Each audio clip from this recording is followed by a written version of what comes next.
Hello guys, my name is Aman Ahmed. I'm an intern in Lexis & Company and I have a faculty of law at University third semester pursuing 3 years law.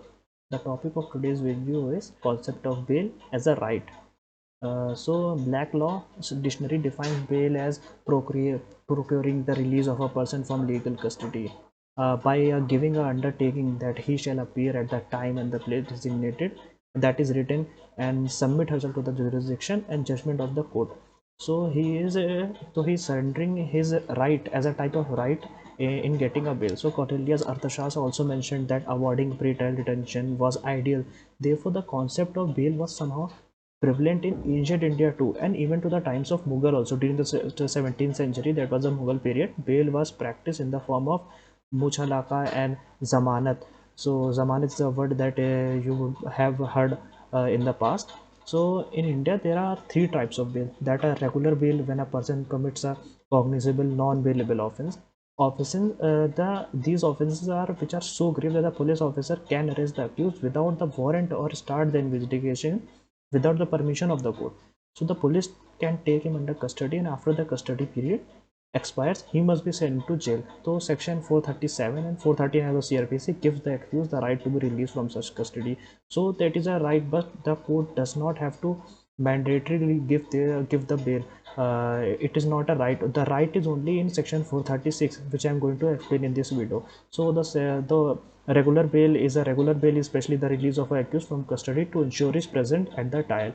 Then the next one is the interim bail. The bail is granted as a temporary means and granted for a short period of time in comparison to the normal bail. This is either during the time of pendency of an application or when the application of anticipatory or regular bail is pending before the court. Interim bail is always conditional and can be extended, but if it expires before the accused has been granted an anticipatory bail or regular bail and he fails to pay the amount required for continuing the bail, then he loses his right of freedom and will be taken under custody. And the next one is the anticipatory bail. Anticipatory bail is a self-defining. It is a type of bail which is given to someone who is anticipating of getting arrested. So if he thinks that in the near future he is going to be arrested, he will apply for an anticipatory bail. This is very essential bail in recent times, because if people think that they are going to be arrested without any just cause, or someone is trying to get him arrested due to an ulterior motive, so he can apply for an anticipatory bail before to protect his liberty. This is an advance bail granted under section 438A of the act. A person who has been granted an anticipatory bail cannot be arrested by the police. I'll explain this anticipatory bail as a separate concept in my next video. So the main sections of the bail in the CRPC are from 436 to 450, and also deal with bails and bonds and surety. So the main purpose of this video is section 436 of clause of the section of the CRPC. Basically tells the concept of bail as a matter of right. So the court has to give the bail. The court cannot deny the bail unless in extreme circumstances, but court has to give. The CRPC imposes a right obligation on the court to give the this particular type of person which falls under section 436 to give the bail. So it lists on the condition under which bail can be granted for bailable offense committed under IPC. So when a person is arrested or detained by police for any non-bailable offense, is produced before the court and he is prepared to give bail, he may be released on the bail. So whenever a person is indigent also, this concept is also given here as an extra explanation. If within a period of 1 week of the arrest the person fails to give bail, he may be considered as an indigent person and will be eligible to be discharged on the execution of bail without surety. So the without sureties pass of an indigent person is a very good concept that is given in CRPC.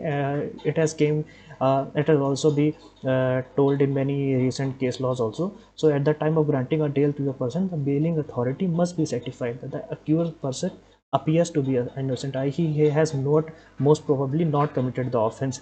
And secondly is the further inquiry for the commission offense is required to be conducted to find out whether he has committed the offense, and the offense is not a major one. It is not as an offense. It means it is not an offense which is punishable by death, imprisonment for life, or imprisonment up to 10 years. So these are some of the things that you should remember, that a person has a right to get a bail So lastly, I'll make a next video specifically talking about the concept of anticipatory bail, because it is very relevant in the recent times.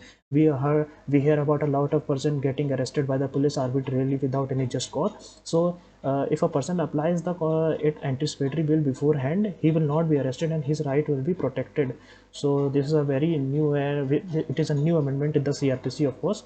So I'll turn and make a next video dedicated on it. So guys, please remember, this video does not violate any guidelines of Bar Council of India and does not solicit or promote any of the advertisement. The sole purpose of this video is educational only. And guys, please do subscribe to this channel if you haven't already, to see more of this content in future, and I'll be coming up with the next video, and soon do provide a feedback to this video. Thank you.